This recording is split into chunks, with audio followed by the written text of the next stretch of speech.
Good morning. आज world disability day है, जिनके बारे में हम डॉक्टर नीरज भटानी से बात करेंगे। Good morning. सबसे पहले मेरा सवाल है, वर्ल्ड डिसेबिलिटी डे क्यों मनाया जाता है? देखिए, वर्ल्ड डिसेबिलिटी डे हम इसलिए मनाते हैं कि जो भी डिसेबल्ड लोग हैं उनको हम एम्पावर कर सकें और उनके बारे में अवेयरनेस फैला सकें।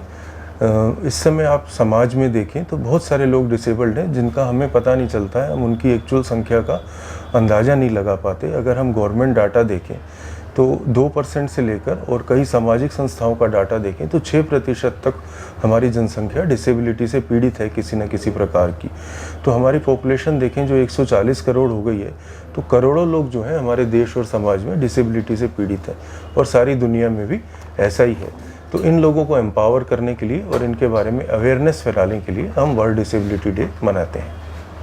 डिसेबल लोगों को हम एम्पावर्ड कैसे कर सकते हैं और उनके लिए क्या सुविधाएं उपलब्ध हैं? हाँ, देखिए इसमें क्या है, एम्पावरमेंट करने के लिए सबसे इम्पोर्टेंट है कि एक तो उनके साथ कोई भेदभाव नहीं हो, तो भेदभाव नहीं हो। दूसरा, जो भी हमारे स्ट्रक्चर हैं, पब्लिक बिल्डिंग्स हैं, स्कूल है, कॉलेजेस हैं, मॉल्स हैं, सिनेमा हॉल्स हैं, गवर्नमेंट ऑफिसेज हैं, ये सब डिसेबल्ड फ्रेंडली होनी चाहिए। उनके लिए रैम्प्स और अलग तरीके की इस तरह सुविधाएं होनी चाहिए कि वो आसानी से वहाँ विजिट कर सकें। उनके लिए अलग काउंटर्स होने चाहिए। तो ये तो उनका एक तरीका एम्पावरमेंट करने का है। दूसरा, सरकार उनको बहुत सारी सुविधाएं भी देती है जो आपको गवर्नमेंट वेबसाइट पे आसानी से मिल जाएंगी। जैसे मैं उदाहरण के लिए बताऊं कि अगर डिसेबल्ड लोग मैरिज करना चाहते हैं तो उनको एड मिलती है, एजुकेशन में एड है, बैंक अगर लोन देते हैं तो उन पे ब्याज कम लगता है। तो इस तरह की चीज़ें जो है डिसेबल्ड लोगों को मिलती है। जॉब्स में तो खैर मिलता ही है, ट्रैवल आप करते हैं तो भी आपको डिस्काउंट भी मिलता है और रिजर्वेशन में प्रेफरेंस भी मिलती है। तो जो भी डिसेबल्ड लोग हैं उनको इन सुविधाओं का लाभ उठाना चाहिए और सरकारी वेबसाइट से इनके बारे में जानकारी लेनी चाहिए। डिसेबिलिटी कितने प्रकार की होती है?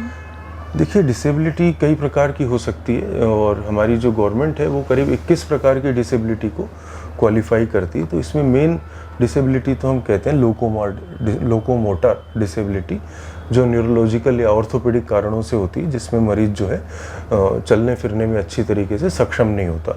उसके अलावा सुनाई कम देना, दिखाई कम देना, बोलने में दिक्कत, मेंटल एबिलिटी में कमी, कोई भी ब्लड डिसऑर्डर जैसे थैलेसीमिया, पार्किंसंस और इस तरह की बहुत सारे जो कंडीशंस हैं वो हमें डिसेबिलिटी के लिए क्वालिफाई करती हैं। यहाँ तक कि कुछ स्पेशल लर्निंग डिसेबिलिटीज़ भी हैं तो भी हम उसको डिसेबिलिटी में मानते हैं।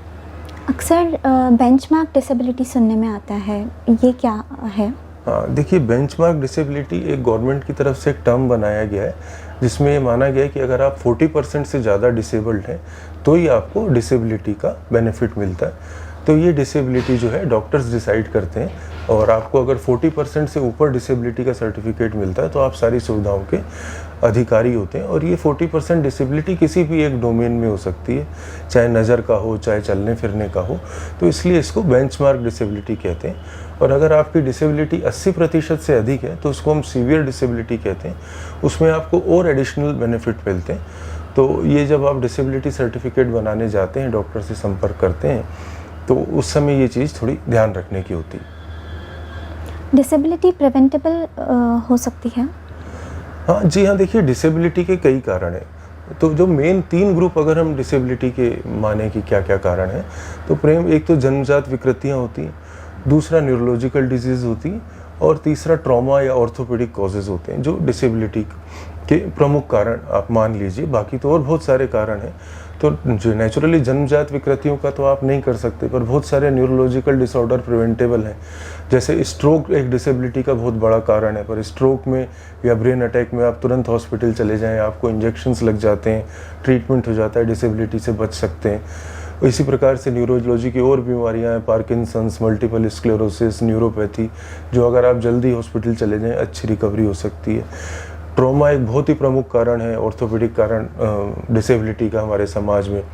तो सेफ़ ड्राइविंग के मैसेजेस बहुत इम्पोर्टेंट हैं। ज़्यादा तेज़ गाड़ी चलाकर अपनी होशियारी साबित करने की कोशिश ना करें और ट्रैफिक के नियमों का पालन करें। तो ये कुछ छोटी छोटी चीज़ें हैं जो समाज पर डिसेबिलिटी का बर्डन कम कर सकती हैं। तो आज हमने वर्ल्ड डिसेबिलिटी के बारे में डॉक्टर नीरज भटानी से जाना। Thank you sir. Thank you so much.